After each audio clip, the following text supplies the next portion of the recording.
ہر انسان کی دو کہانیاں ہوتی ہیں، ایک وہ جو سب کو سناتا ہے اور ایک وہ جو سب سے چھپاتا ہے۔ آپ کا مسجد سے اتنا تعلق تو ہونا چاہیے کہ ایک پنکھے کو چلانے کے لیے سارے بٹن نہ دبانے پڑے۔ میں کبھی گیا تو نہیں مدینے میں، مگر سنا ہے کہ مدینے کی گلیوں میں جنت کی خوشبو آتی ہے۔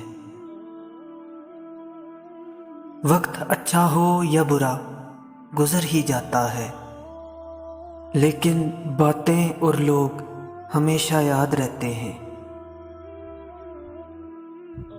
ہر آنے والا دن ہمیں یہ بتاتا ہے کہ ہم پہلے کتنے بے وقوف ہوا کرتے تھے۔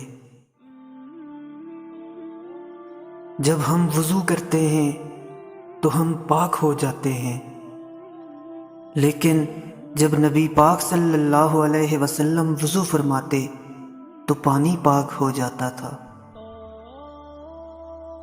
حقیقی دوست وہ ہوتا ہے جو اس وقت آپ کی طرف آتا ہے جب ساری دنیا آپ کو چھوڑ چکی ہوتی ہے۔ لوگ جب آپ کو سمجھ نہیں پاتے تو آپ کو غلط قرار دیتے ہیں۔ جو رات کے بعد صبح دیتا ہے، جو گرمی کے بعد ٹھنڈ دیتا ہے، بے شک وہی اللہ پریشانیوں کے بعد خوشیاں بھی دے گا۔